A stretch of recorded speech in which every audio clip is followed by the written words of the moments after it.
Good evening. Thank you for joining our virtual community meeting with Hawaiian Electric. I'm Sharon Suzuki, President of Maui County and Hawaii Island Utilities. We hope that you and your families are well during these very unprecedented times. We're excited to meet with you this evening to provide you an update on what we're doing to transition Maui to more renewable energy. Providing power to your homes, businesses, and organizations is a commitment that we take seriously. Tonight, we'll be sharing information about how we're managing the transition and what it's going to take to get our island to 100% renewable energy. Our clean energy future means reducing our carbon footprint, cutting our reliance on fossil fuels, and producing electricity in different ways using local natural resources. This transition involves major steps. We've allowed time tonight to take questions from everyone, and we'll do our best to answer them. Joining us tonight from Hawaiian Electric are Rebecca Dehoff Matsushima, Director of Renewable Acquisitions, Matt McNeff, Director of Maui, Molokai, and Lanai Operations, and Mahina Martin, who serves as our Community and Government Relations Director. At this time, I'd like to turn the program over to Mahina. Thank you, Sharon. And aloha, everybody. Thank you so much for joining us. Tonight, we are really hoping you'll ask us questions, anything that you had on your mind that we can help with, including any of the content that we're presenting this evening. For your convenience, we've allowed for 4 different ways that you can pose a question.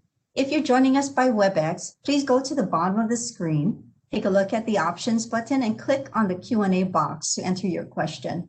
Throughout the evening, you can also pose a question in the comment box if you're joining us by Facebook Live, and by email. Please email us at communityrelations.mauicounty@hawaiianelectric.com. And for your convenience, you can also text us. Just use the number you see on the screen. That number is 808-269-1198. We'll also be doing a few live polls during our session today, asking you questions that we hope that you'll respond to.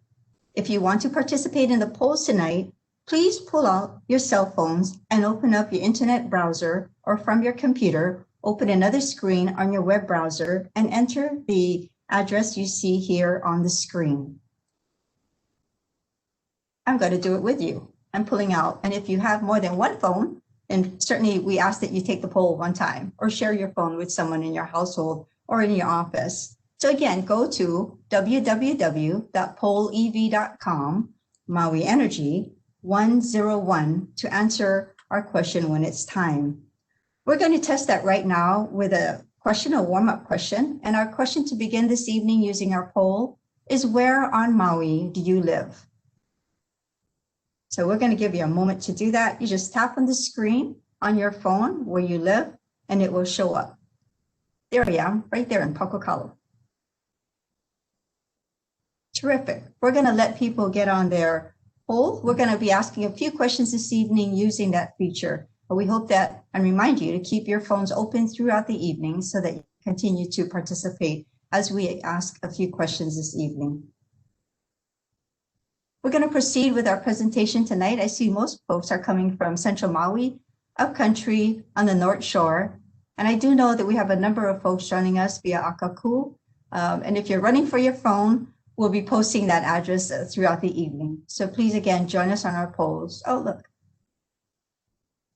Just like elections, we're practicing polling. So here you go.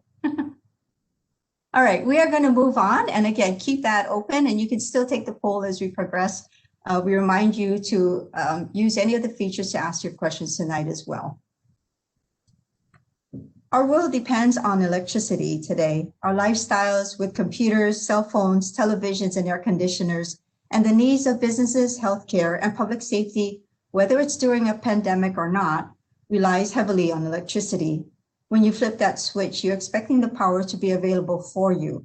Next year will be our 100th year of serving Maui, and much has changed since our grandparents and great-grandparents had their own homes and businesses. but expecting power to come on at the flip of a switch is still the same. We still generate power on Maui for Maui, and there's no connection to other islands or other states. So we do produce whatever energy Maui needs. So exactly how much energy does Maui use? Our highest amount of energy used on Maui is about 210 megawatts. By comparison, Disney World in Florida operates with 196 megawatts. So we usually see this peak demand for energy, our high use, in the early evening around 5 to 9 p.m., when most of us are typically at home, cooking, taking showers, and watching TV.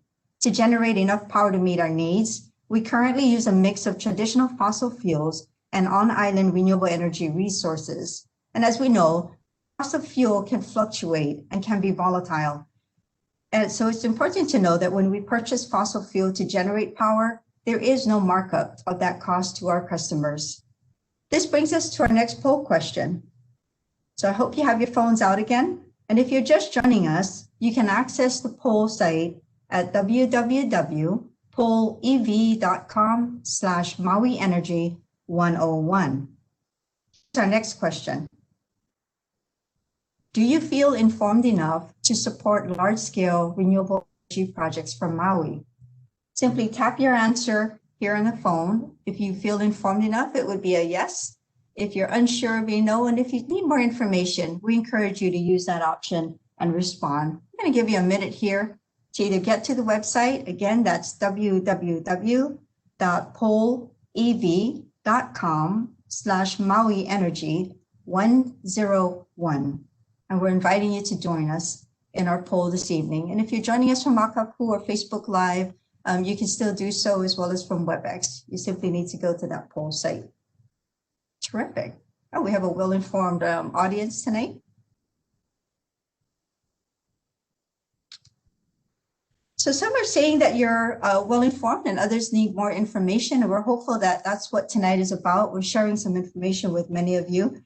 And we'll proceed with our presentation at this time. That's why we're here tonight, because we know that there's a need for more information, and there are many that are familiar enough with renewable energy, how our needs are here in Maui. The effects of climate change is a concern across the world, as we all know. If you've been to Baldwin Beach recently, you would have seen the damage to the pavilion shown in the middle photo that was recently in our local news. At Hawaiian Electric, our goal is to power Maui with more local, clean, and reliable resources and make a significant impact in the face of extreme climate change. We know it's an ambitious goal to get to 100 renewables by 2045, but certainly a necessary goal. And as we make our way through these historic pandemic times, it seems even more important than ever to keep moving towards eliminating our dependency on imported fossil fuels. You know, by replacing fossil fuel with renewable energy, we'll be able to help meet our island's energy needs with sustainable local energy. We can stabilize electricity prices to all customers compared to the ups and downs of oil, and provide local jobs, and certainly diversify our economy. So how are we doing with this ambitious goal, and where do we stand today? In 2019, Maui was powered by nearly 41% renewable energy resources. We're well on our way to a strong transition to decarbonization. It means that we're taking big steps to generate power from renewable energy. We began years ago, and today, Maui has 2 large-scale solar projects and 3 wind farms, independent power producers that Hawaiian Electric buys power from. Here's a map pointing out where Maui's power is generated today. Altogether, these 2 large-scale solar operations and 3 wind farms can produce up to 78 megawatts.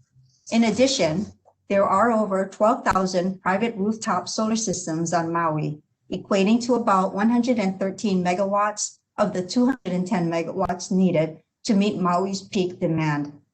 So where do we go from here? Right now, we are making our biggest push for renewable energy and energy storage to date. And to walk us through this progress, I'm going to turn this over to Becca Dehaf Matsushima. Becca? Thanks, Mahina. Thank you everyone for listening in tonight as well. As Mahina noted, Hawaiian Electric is currently taking significant steps to bring on renewable energy projects. We're doing this by issuing requests for proposals, or RFPs. By soliciting proposals for large-scale renewable energy projects, we're able to hear from different developers across the world. Their proposed projects generate power from renewable resources, such as solar and wind, and many include storage capability so that energy generated can be stored for use when needed. For example, at night when the sun is not shining. We began issuing requests for proposals in 2018. Our request for proposals process is rigorous and competitive and helps us to identify projects that can offer lower prices for our customers in the long run. By using the competitive bidding process, or RFPs, we can also ensure that the projects selected provide the greatest benefit to our customers, are safe to add to the island's electrical system, and will help ensure a reliable supply of electricity to our customers. The RFP process is covered by the Hawaii Public Utilities Commission. This is the agency that regulates our company. The PUC ultimately approves the RFP process, and before any project moves forward, the Commission must also approve the contract between the developer and Hawaiian Electric. All developers submitting a proposal to Hawaiian Electric are required to include confirmation that a suitable site for their project has been secured through a lease or other binding land rights with the private landowner on the island. They must ensure compliance with all required permits and applicable laws, and they must also plan for the removal and proper disposal of certain equipment at the end of the contract. In addition, we recognize that community engagement is critical and have purposely made community outreach a formal and very important part of our procurement process. This requires all developers to engage with residents in the communities where their projects are planned, including conducting stakeholder meetings and communicating project information and updates. Community members also have the opportunity to provide comments and feedback as part of the regulatory review before final approvals by the Public Utilities Commission. Since beginning the request for proposal process in our first round of soliciting proposals, 2 projects have been selected and approved for Maui by the Commission. Kuhialani Solar by developer AES, located in central Maui, and Paiahu Solar by developer Interjax, located in Kihei. The Paiahu Solar project just received Commission approval to proceed earlier this month. Both projects are in the engineering and design phase. Currently, we are in a second RFP round. Out of the second RFP process that we're in, a total of 3 utility-scale solar plus battery projects were selected. One project has chosen not to proceed, so we currently have 2 projects that are in the works for Maui. The 2 projects would be located in Central and West Maui and are awaiting PUC approval. Hulehu Solar in Central Maui and Kahana Solar in West Maui. Through long-term contracts, these projects, and you can see they're highlighted here in yellow, would independently produce power generated by renewable resources that our company would purchase from them. Sometimes you'll hear us refer to the owners of these projects as IPPs, or independent power producers. If successfully completed, the projects altogether will reduce the island's fuel consumption and provide enough power to replace generation from our Kahului power plant. In addition to the projects being planned by independent developers, Hawaiian Electric plans to build a standalone energy storage project on Maui. This project, or what we call the Waiana BESS, was also one of the winning bids in the RFP process and is awaiting approval by the PUC. You can find more details about these projects and information about the developers by going to our website at hawaiianelectric.com. Some may be wondering, with all these large-scale solar and battery projects coming up, can I still get solar in my home? And the answer is absolutely yes. There will still be more opportunities for homes to install private rooftop solar on Maui. And for those who aren't able to install their own rooftop solar, say you rent or live in an apartment, our company has a proposed program we call Community-Based Renewable Energy, or CBRE, sometimes also referred to as community solar. You can sign up to participate in this program. We're currently awaiting approval for this process by the Public Utilities Commission. Another question we often hear with bringing more renewables, will Maui still need our power plants? The short answer is yes. We still need our Ma'alaya power plant as a firm generation resource. However, we are committed to retiring our aging Kahului power plant generating units in 2024. Key things need to occur before this can happen, such as replacing the power now being generated at the facility with renewable energy projects as discussed earlier. System upgrades also need to be done, including the installation of the previously mentioned standalone battery energy storage system. The upcoming renewable energy projects, the upgrades to our system, all of these timelines are intertwined and are on parallel tracks in order for us to continue to make progress to Maui's renewable energy future. Thanks for inviting me to share these updates with you all tonight. I'd like to now turn it back to Mahina. Thanks, Becca. There are benefits to bringing more renewable energy to our island, and there are also concerns that come with so much change. In a recent survey of Maui community associations, agricultural organizations, local environmental groups, and participants in a Maui leadership program, we asked what was more important when it came to bringing more renewable energy projects to our island. About 45% said environmental impact is the most important to them when it comes to adding renewable energy to power Maui. So this brings us to our next poll question. Let's get ready. Bring out your phones. Go to www.pollev.com/MauiEnergy101 if you're just joining us. We want to pose the same question to all of you tonight that was asked in a survey. So our next poll question asks you to tell us what's most important to you when it comes to adding more renewable energy to Maui. Is it reliability of service, impact to my electricity bill, environmental impacts, a type of resource, or the location and size of projects? And the question is, what is most important to you when it comes to adding more renewable energy to power Maui? And the polling address is at the top of the screen. If you're tuning in by Akaku or by Facebook or via our WebEx, you can still take out your phone or your desktop computer and go to www.pollev.com/MauiEnergy101. Submit your answer there, and it looks like environmental impacts and reliability of service are shifting a little bit. We'll give you all a moment, just a little bit more to continue on.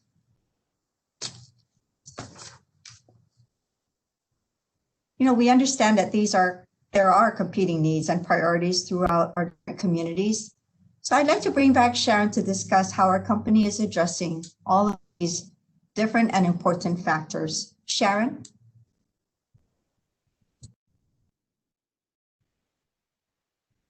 Thank you, Mahina.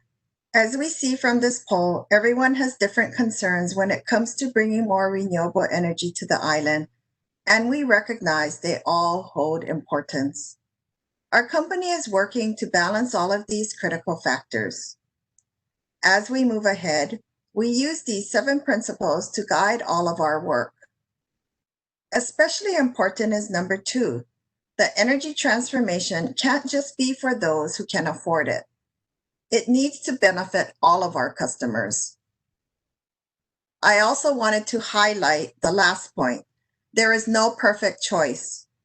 This refers to the fact that every decision we make has a physical and economic impact. There is no free, invisible option to generate electricity, so we want to make sure our communities are informed about the choices our state and company are making to reach 100% renewable energy by 2045. It will take all of us, our company, all of you tuning in tonight, your family, neighbors, businesses, our regulators, government officials, to work together through these choices. There will be trade-offs. Just as we saw from tonight's polls, we all have different priorities and concerns. But one thing I think we can agree on is that we want what's best for Maui and for future generations. We want to ensure that our island has enough local resources, whether it's water, land, food, or affordable housing. Meeting our island's energy needs with renewables is our contribution to this massive undertaking.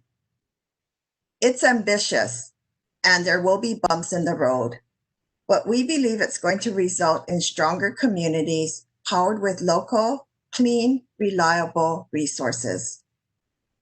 We know your time is precious, and we appreciate you participating in meetings like tonight, asking us questions you have, and keeping informed about our efforts. Thank you for enabling us to serve you, and mahalo for your time tonight. Thank you, Sharon. And again, mahalo to everyone. At this time, we're going to go into our question and answer session. Our panel is here this evening to respond and do our best to help answer any of your questions that you want to pose based on the content you've seen tonight or anything else that you have in your mind that we as a utility can help with. We welcome your questions in 4 different ways. On WebEx, if you're watching us through this platform, please click on the options button at the bottom of your screen and use the box marked Q&A. If you're joining us by Facebook Live, use the comment box, and by email again by using communityrelations.mauicounty@hawaiianelectric.com. And again, for convenience, you can text us at 808-269-1198. At this time, I'm going to ask all of our panelists to join us on screen, and we'll go ahead and take the questions as they come in. You know, we talked a lot about staying informed, and I want to encourage all of you to stay informed by following Hawaiian Electric on Facebook, Instagram, and Twitter, or by going to our website at hawaiianelectric.com. Lots of information is on there. So let's take a look at our first question coming in this evening. This is where we are dependent on technology as we pull up those questions. And again, please, we remind you to keep your questions as concise as possible. We did have some early submittals on questions, so I'm going to go ahead and ask those and pose them as they have been given to us. And a reminder, the easier your question is to read, the more likely that we will not miss your question. So give me a moment here. Oh, okay. A lot of hellos. Hi, everybody. Okay. And yes, the slides will be available, and the event is being broadcast live on Akaku as well as on Facebook, and all of it, the video as well as our slide deck will be made available. Here's a question someone has posed. What is the average cost per kilowatt this year for Maui? I think, is Matt, would you be able to help us with that? I'm not sure exactly what the average kilowatt for electricity on Maui. Usually it averages, I want to say somewhere in the high 20s or low 30 cents per kilowatt. Yes. Thank you, Matt. Next question is, if we would know the projected costs across the next 10 years, it's very hard to read all of these comments, but let's see. Thank you, Daniel, for that question. Would we have a projected cost across the next 10 years? Sharon or Matt, would you like to tackle that one?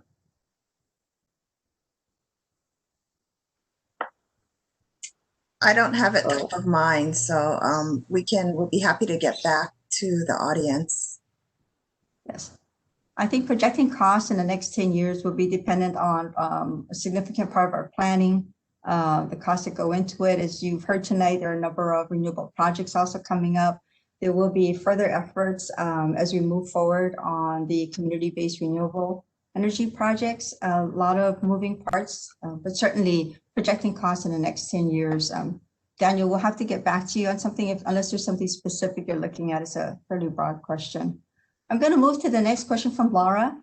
It says, the withdrawal on Kamaole Solar, which is one of our projects, is disappointing. Does another potential IPP, independent power producer, need to wait for the next formal round of RFPs for requests for proposals? Becca, would you be able to address that? Sure. So right now, we were disappointed as well. We were looking forward to the project moving forward. Right now, we're internally evaluating how best to move forward and replace that project. So hopefully in the next few weeks, we'll have a clearer answer on the path forward there. Great. Thank you, Becca. Here's a question. Is geothermal not being considered as an option? If so, why is that? And if not, why not? Sure, I can take that as well. So our last RFP was actually technology agnostic. So any type of technology was allowed to bid into that process. So if there was a geothermal project, they were allowed to bid in. We're also currently undergoing a new integrated grid planning process, which is really a long name for saying that we're looking at our new long-term plan. So that will look at also technology agnostic and what type of energy needs we may need in the future, including firm resources, which could include things such as geothermal. So it's definitely not off the table, but it would be up to developers to, if they can meet the solicitation requirements with that type of technology, to bid in and compete for future projects. Perfect. Thank you, Becca. And for our audience, if we're not clear on your question, please feel free to return back to any of those options and clarify your question. This question says, why are we replacing Ma'alaya? Wasn't it recently upgraded? Matt, would you like to answer that? I'm not sure if maybe the person asking is referring to Kaloy Power Plant versus Ma'alaya. Matt? Yeah, so we are not planning on replacing Ma'alaya at this time. You know, eventually our plan is to get 100% renewable energy further down the road. But right now, we're concentrating on replacing Kahului Power Plant. And that's what we've had in mind with several of the last solicitations, as well as upgrades we're doing on the system between now and our plan is to retire the facility in 2024. Thank you, Matt. A question from John says, does the 9 cents per kilowatt hour from the renewable energy projects include the full cost of the energy they supply? Or does Maui Electric pay additional costs for grid services like energy storage and grid stability services? Becca, could you help us with that? Sure. Actually, that 9 cents is the all-in cost. So that includes the storage that the facility is providing, as well as any ancillary grid services that the facility provides. So that's the all-in cost. Thank you, Becca. Here's a question on the Pai'ahu project over in South Maui. It says, is there a time period for the appeal process on Pai'ahu? Laura, I'm not sure if we need a little bit more clarification on that one. I think I can answer that, Mina. So there is a time period for the participants to file a motion with the PUC to either reconsider or clarify the order, and that time period has passed, and one participant did file a motion for reconsideration with the commission on that in that docket. So that is currently pending before the PUC. And then I believe after that decision, we'd have to check with our legal department, but I believe the timing after that is 30 days to appeal the PUC's decision on that motion for reconsideration if there was going to be a further appeal. Thank you, Becca. Oh, we have a renewable energy student from Germany with a question. The question is, will the transition to renewables create new jobs in that field? Well, good to see that we have students moving towards that field. Let's see, Becca or Sharon or Matt? What kind of jobs will be created as we transition to a world of more renewables? Sure. So each type of renewable energy is different, and the amount of jobs that it creates, either here locally or even around the world, through manufacturing of the equipment, shipping of the equipment, those types of things, and then locally to maintain the facilities, to run the facilities here, and it just really depends, how many, the type of generation and how many people are needed to operate and maintain a facility. So it's pretty technology specific, but definitely jobs will be created through the industry. Thank you. I should mention, jobs with the developers to develop the projects, and even at the utility to, procure and manage the projects. Thank you, Becca. And I want to take this moment to also point out that one of the things we are doing is we're supporting the training of mechanics. Although it's related to electric vehicles, it is about clean energy and moving our community forward. So we are and have been involved with UH Maui here in supporting and helping training mechanics in electric vehicles. So I think the field itself will have broad reach for many ways. We hope to see more of that coming through, certainly. Let's see this next question. Oh, looks like a ghost is scrolling for me. Again, yes, our slides will be available as well as the video on social media. It will be there for some time, so please access it readily. Okay, is it possible to open the closed areas on Maui for residential solar for off-grid? Okay, let's see. Matt, would you be able to help us with that? The question again is it possible to open the closed areas on Maui for residential solar for off-grid? I'm assuming by closed areas, we may need some clarification. They may be talking about saturated areas, although it is talking also about off-grid. Matt, would you like to take a swing at that? Sure. So I think what that question is asking about is whether any areas are closed for on-grid systems. And right now, you know, as solar technology has matured, our programs have progressed as well. And I believe we have programs available for anywhere you live on Maui right now. So as far as I know, no area is closed. Terrific. Thank you. Thank you, Matt. And again, I want to remind our participants and our audience tonight, if your question needs to be clarified or you have a second or follow-up question, please feel free to submit it in any one of the 4 ways you see on your screen before you. So Mahina, I'd like to just add to what Matt said about his response to the last question, that Sure. if you are interested in installing rooftop solar in your area and you're not sure, it may look like that area is supposedly closed, please give us a call, because our renewable energy staff will be able to let you know which programs for rooftop solar or residential solar are available, and try to understand your needs and match the program to your needs. So I think that would be the best. Thank you. Absolutely. Thank you, Sharon. The next question is on my scrolling page that keeps moving. So sorry if you'll bear with me. Do you know when we will hit 80% renewables, and when will we hit 100% renewables? Becca? Yeah, I don't have the specific timeframes for when we'll be hitting each of those targets. We have accelerated our goals, especially with our last 2 procurements. We've really increased the speed of meeting our renewable energy goals. Definitely we'll be hitting 100% by 2045, but it'll really depend on the technology, the cost of the technology. It's important to move fast, but also important to do so in a cost-effective, environmentally friendly, community-friendly way. So we have a lot to balance in meeting those goals. Thank you, Becca. Next question is it possible to maximize county parking lot spaces to include solar canopies? Is that feasible? We'll leave it to Becca or Matt. Sure.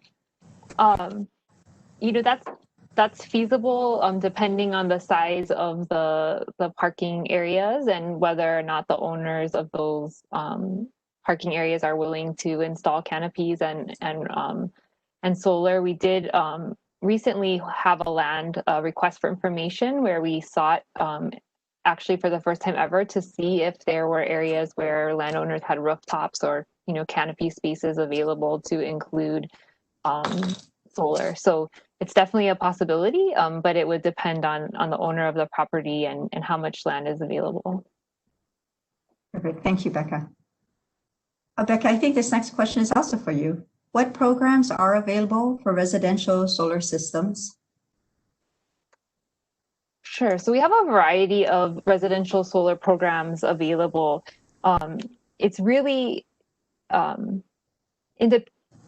really dependent on the person and the resident on what program best suits their needs. So we recommend that you contact us directly to go over the options, and that can be done via phone at 808-871-8461. Again, that's 808-871-8461, extension 2445, or by email at connectmauicounty@hawaiianelectric.com. Again, connectmauicounty@hawaiianelectric.com.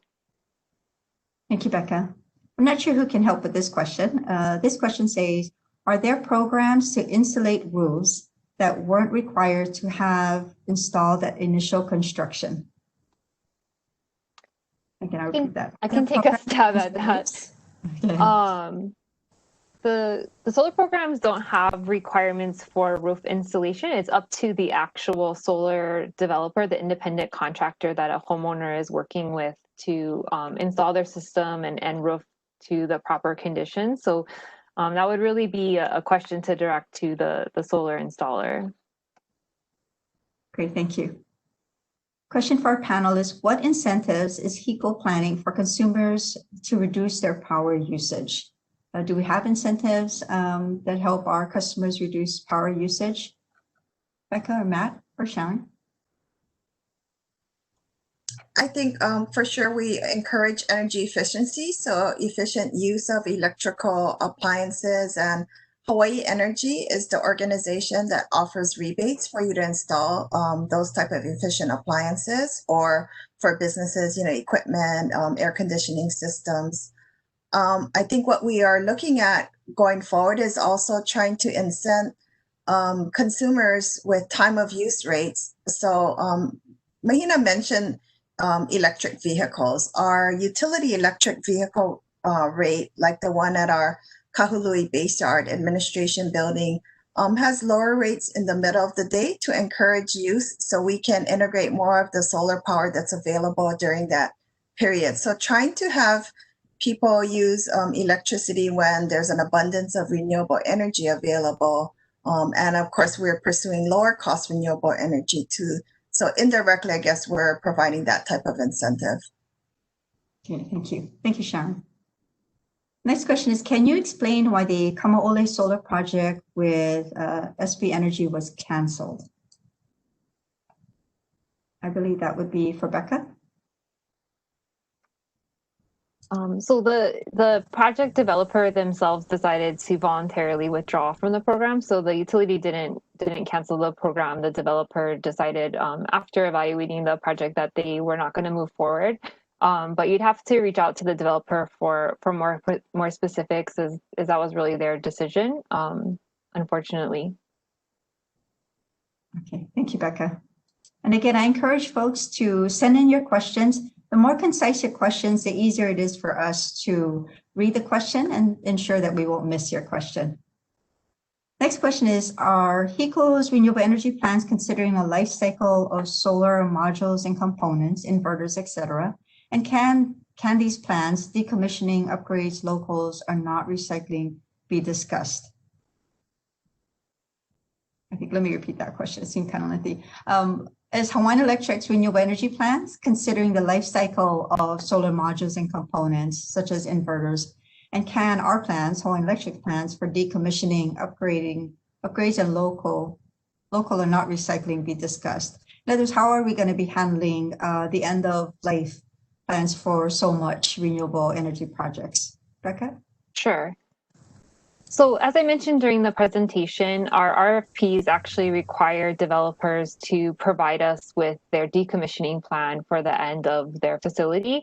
The projects are usually on land owned either by a private landowner or the developer. So we don't have complete say or control at the end of the life of the project exactly what the developer does with that, whether they try to extend the life of the program or recycle the panels or use them for a different project. But that is part of what we're looking at and evaluating as part of the RFP process, that they do have a plan in place, that they're going to be responsible tenants of the land. The other thing that we look at during the RFP process is a full life cycle greenhouse, or after the selection, but we complete a full life cycle greenhouse gas analysis, which includes not only the end of the life cycle of the facility and how the environmental impacts from what happens to the equipment at the end, but also the manufacturing, transportation of those equipment at the beginning of the project and building of the facility itself. So we're looking at that on different and multiple sets. And then during the life of the contract, the developers are responsible for maintaining the facility to meet the requirements of the contract, and they're responsible for upgrading or replacing equipment throughout the term. And if they don't, then they're penalized under the contract. So there's we're looking at it at all kind of three stages: development, during the life of the contract, and then also at the decommissioning of the facility. Great, thank you, Becca. This question that came from one of our audience members is a little complicated. I'm going to decipher a little bit. It states, I've long wondered when solar developers will plan for a realistic product management of solar in regard to both lifespan and communities. Becca, maybe you could expand a little bit on, certainly it's about developers, but how competitive bidding really helps us in the RFP process and why we are utilizing the RFP, and maybe expand a little bit on some of the earlier comments about why we use the RFP in the hopes of getting that competitive bidding. Sure, not just the RFP process, but also the contract that we've set up itself. So during the request for proposal process, it is a competitive process, and as I just discussed, we are looking at what are the developers' plans to maintain the facility throughout its life, ensure that it's running properly, that it's maximizing its efficiency, and then also how does it plan to decommission the facility at the end. But then also in the contract, especially under our new renewable dispatchable contract, where we're treating what were traditionally variable resources, that we took the solar if the sun was shining, or we took the wind if the wind was blowing.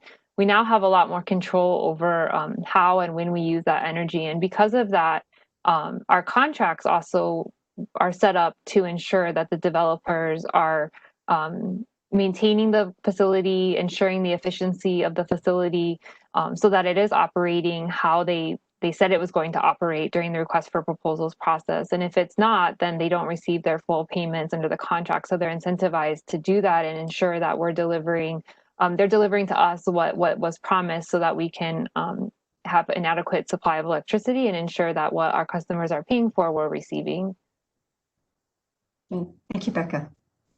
And again, if you really wanted extended or more answers to your question, please resubmit a second follow-up question. We welcome you to do that.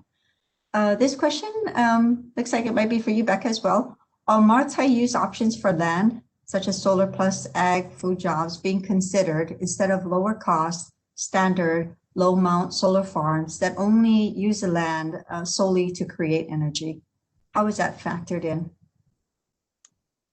Sure. So we don't have an actual evaluation criteria right now that looks at, our other uses for the land being proposed in addition to the renewable energy, but we definitely do not prohibit that. So to the extent that developers want to use that for agriculture, either for, livestock or for crops, in between where they're using it for whatever their technology may be, wind or solar or other types of renewable energy, developers are certainly not prohibited from that. And as Sharon mentioned, we think there's a lot of important issues, and our goal, I think as a community and definitely as a company, is to ensure that we're moving Maui and in the state of Hawaii forward, for the best for our future generations. And so we would definitely encourage additional uses of that land to the extent that it can coexist.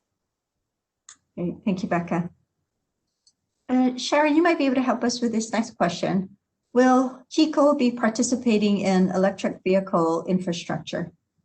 Either Matt or Sharon?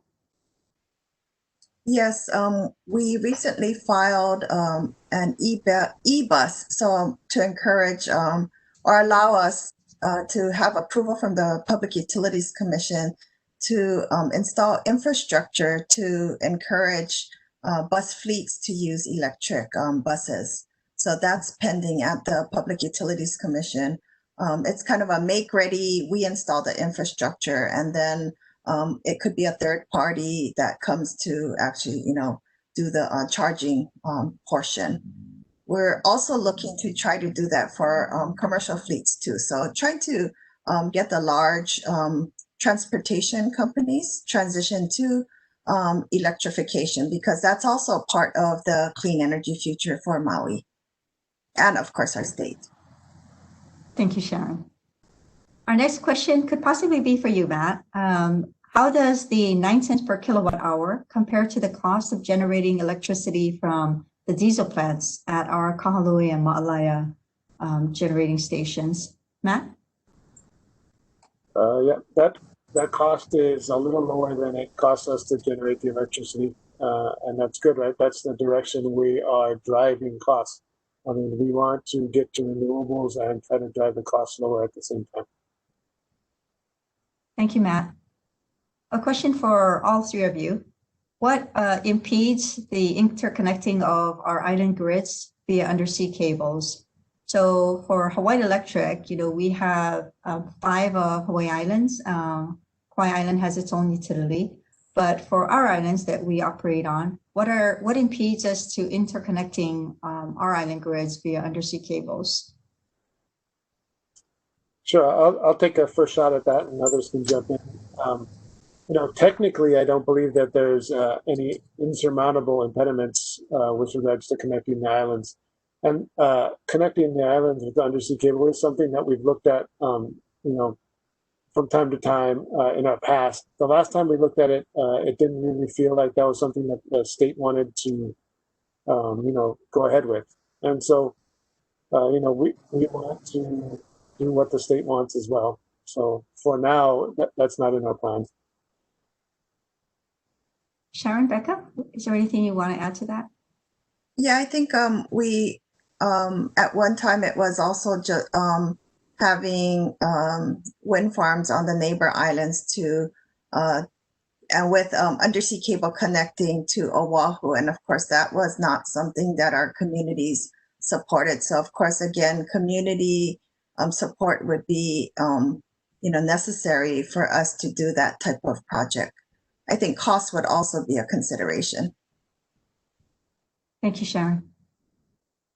It's worthwhile to note this. It's not a question, but I do want to comment because Tina offers it to us. Just a reminder that UHMC is also offering training for solar installation and electricians. So that's also good to know. Our next question is, what types of renewable energies and storing methods are there in Hawaii at the moment? And is hydrogen being debated? Becca, would you know?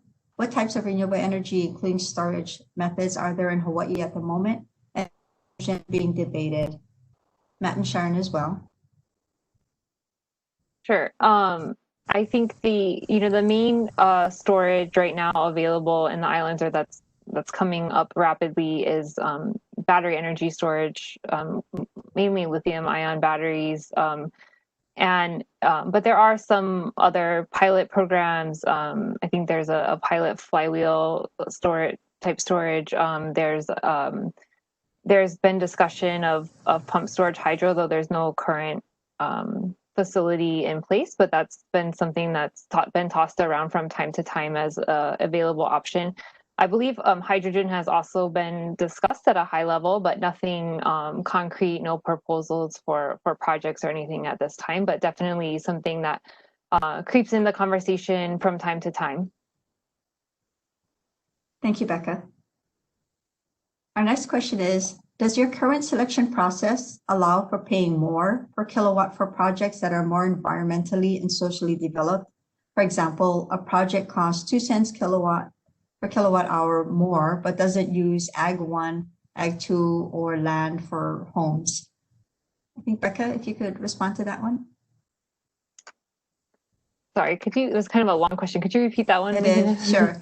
I think in general, the question is for our RP or our project development current selection process. Well, our current selection process, does it allow, is there consideration for projects that are socially and environmentally developed?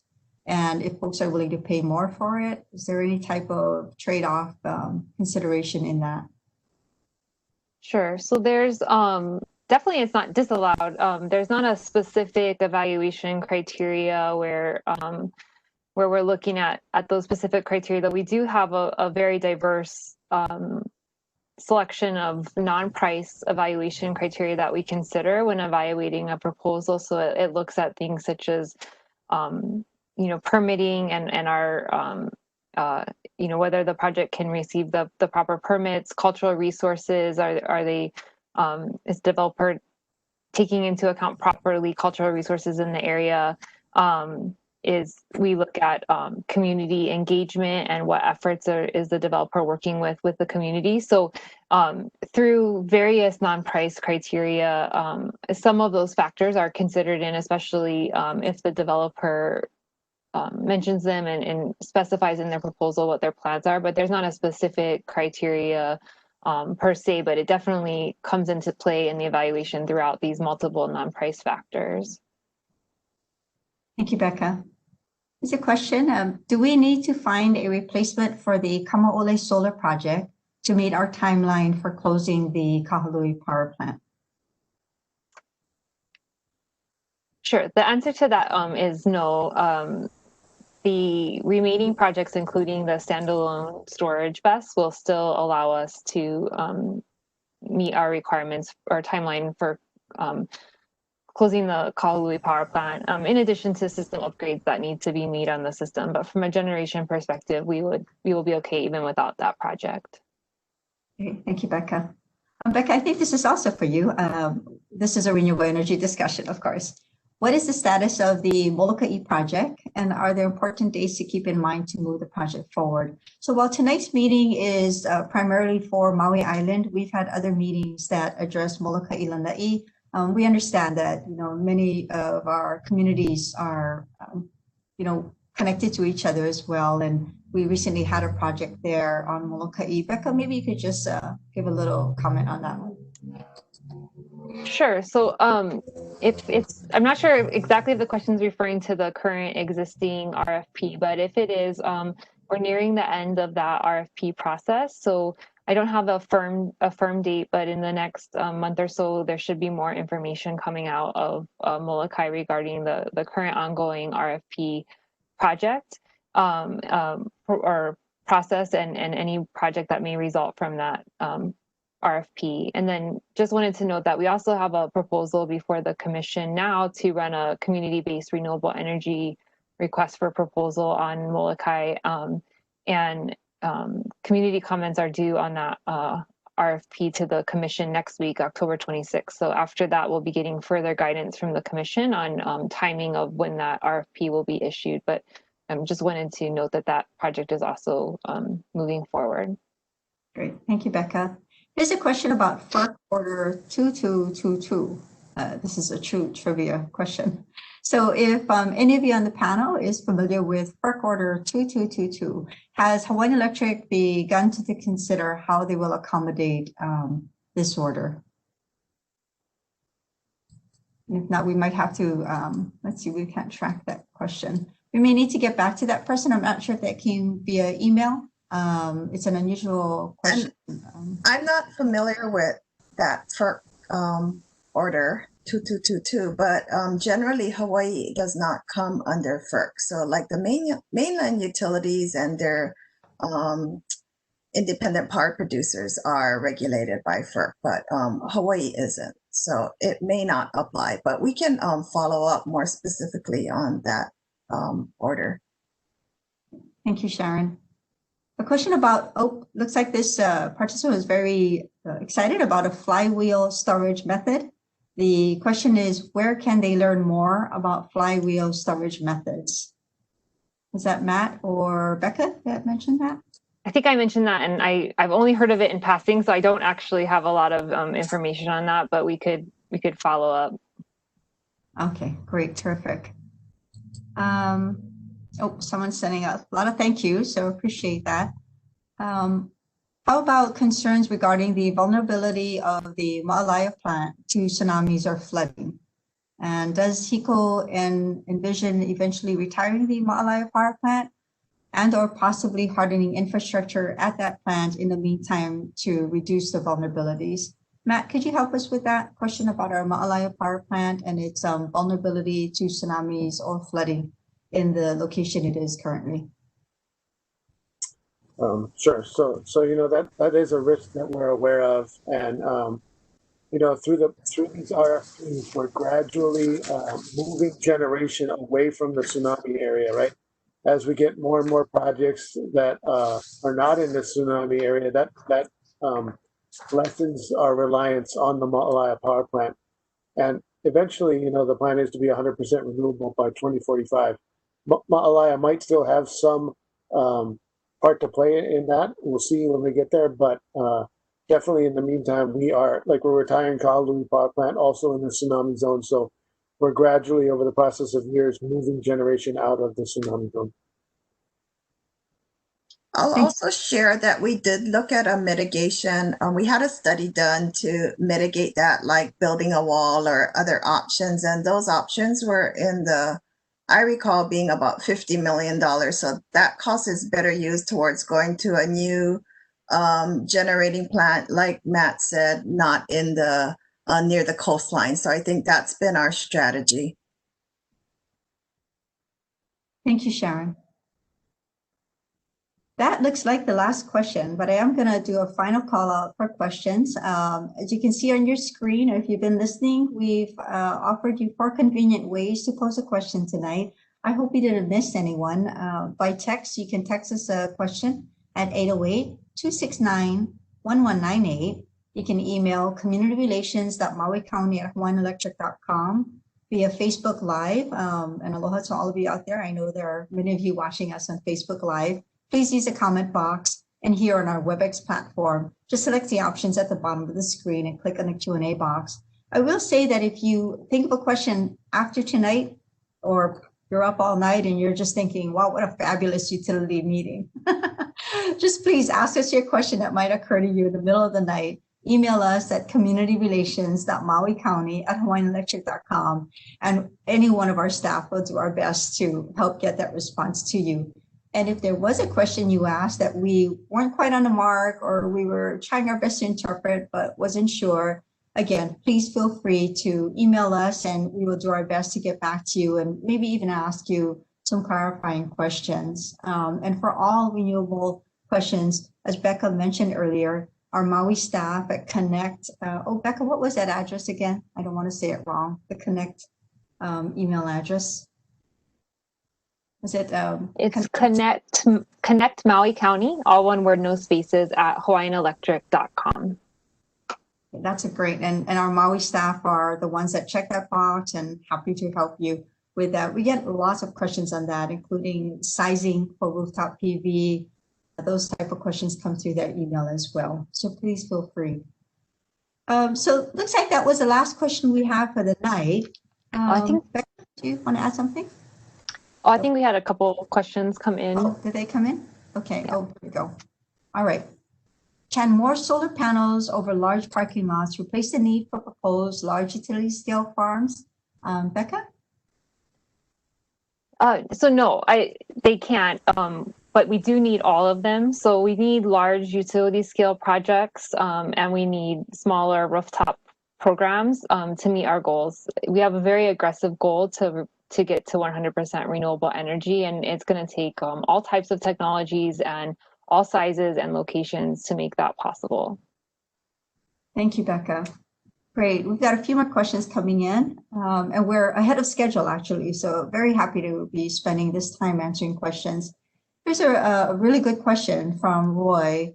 Roy wants to know, is there any infrastructure envisioned to address needs of ADA electric wheelchair charging in the Kahului Wailuku area, maybe Lahaina on the west side, and would existing parking lot chargers for cars satisfy that need? Well, that's a very good question.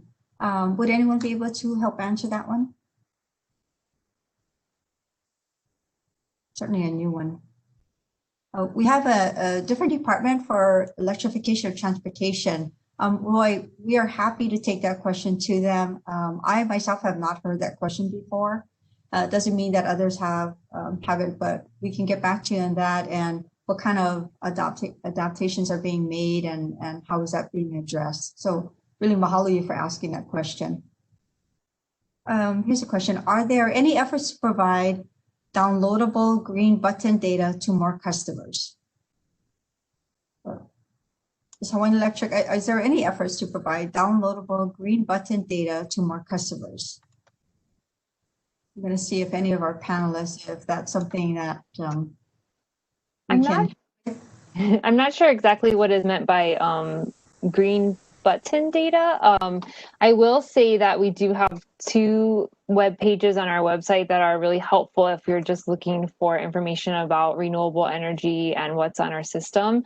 So one is our renewable project status board, which can be found on our website, and actually has links to all of the developers' websites from our most recent procurement as well. And that does have a downloadable PDF that can be downloaded also for reference, in addition to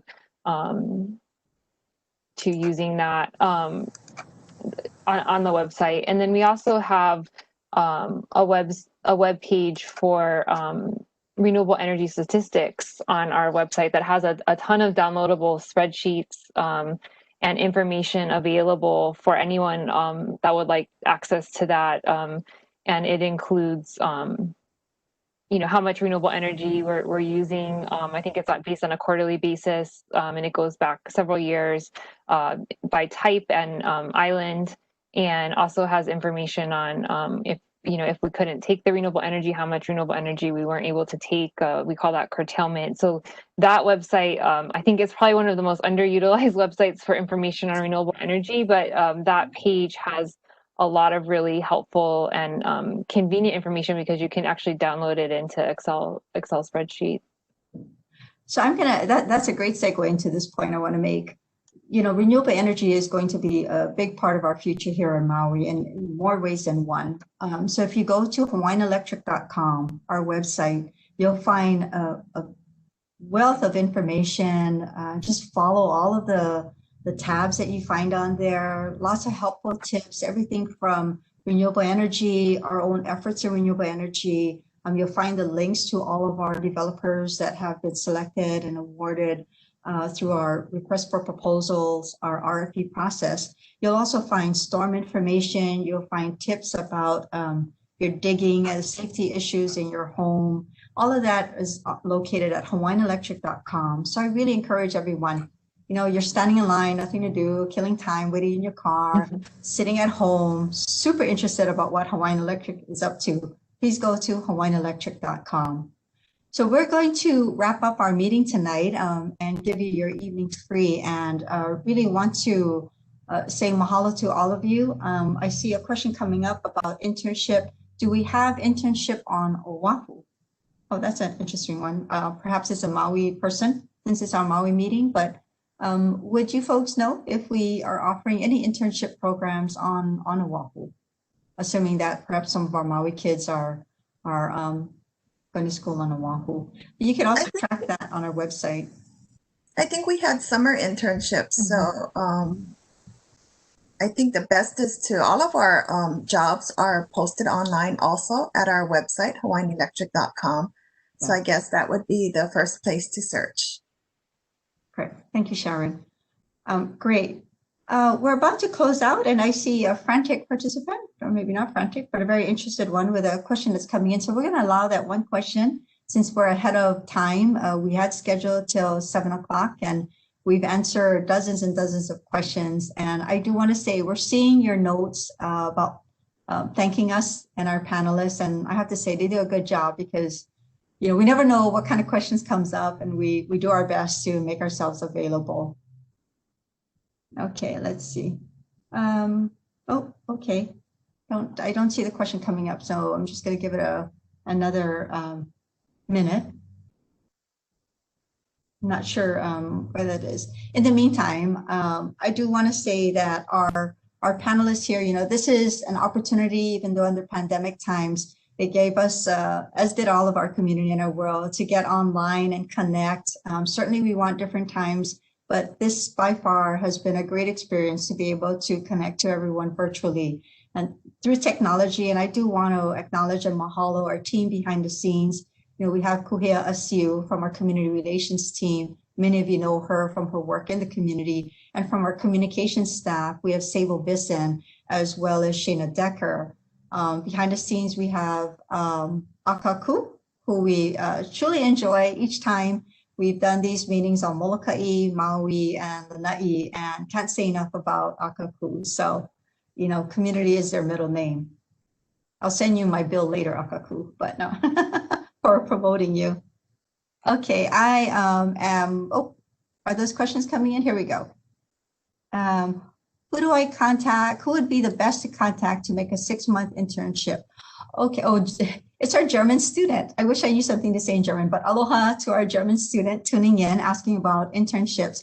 I recommend that you email us at communityrelations.mauicounty@hawaiianelectric.com, and we'll see if we can connect you to anyone or any of our internship programs and information.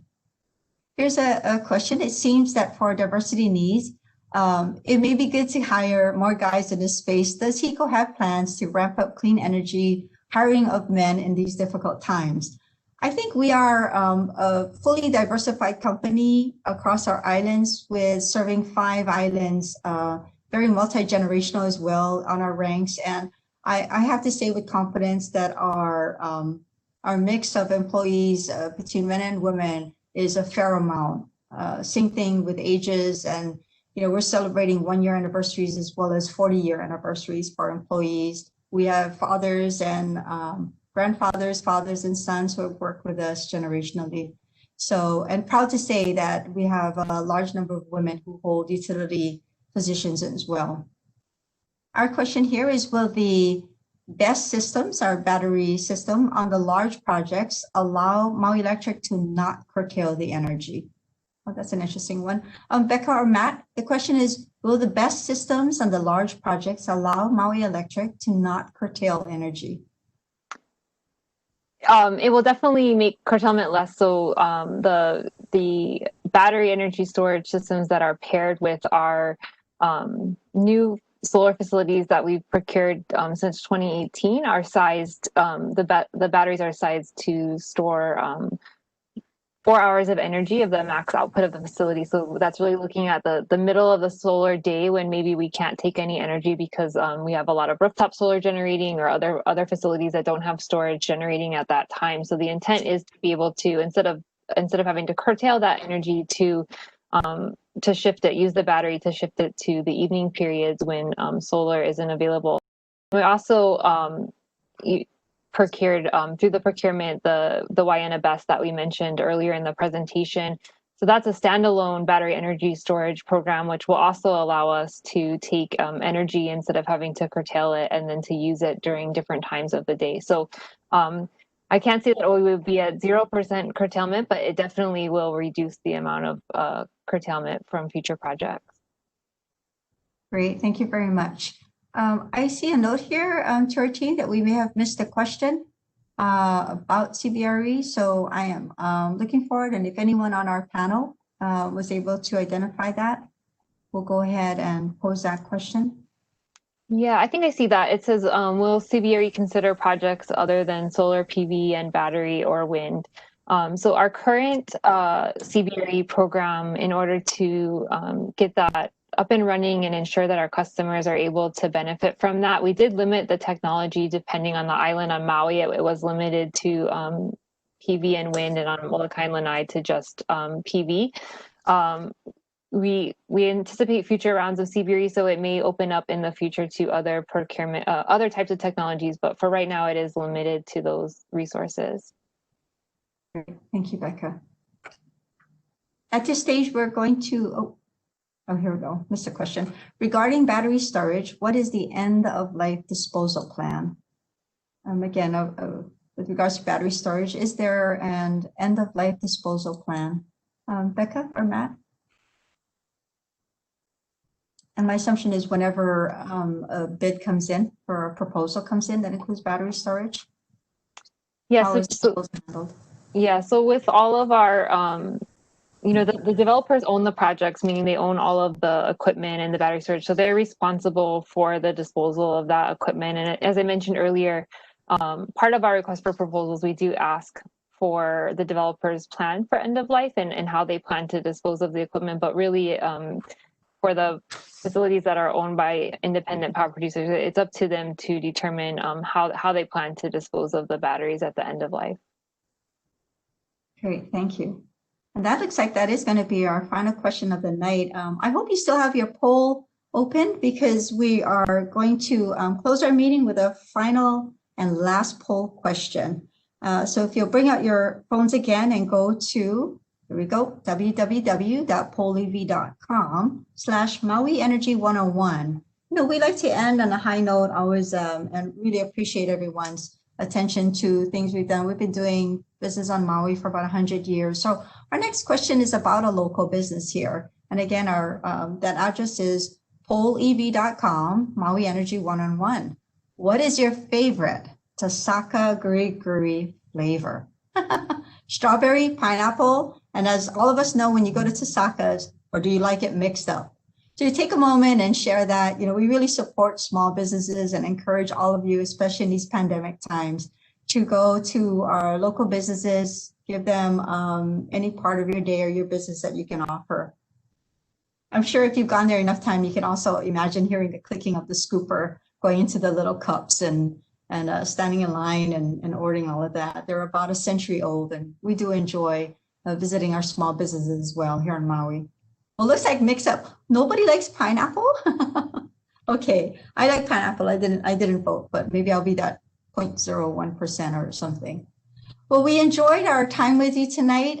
Certainly, our panelists have done a wonderful job, and importantly, all of you for taking your time to join us this evening and sharing some of your valuable time talking story with us, posing your questions, and learning a little bit about our efforts on renewable energy as we move Maui forward. This is truly an important era for us as we take our community and move from fossil fuel, decarbonizing our usage, getting towards renewable energy. So at this time, we hope to meet all of you again, maybe standing in line at Tasaka Guri or sitting outside enjoying apparently a mixed cup of sherbet. Until then, we say ahui ho, take care, and aloha Maui. Mahalo.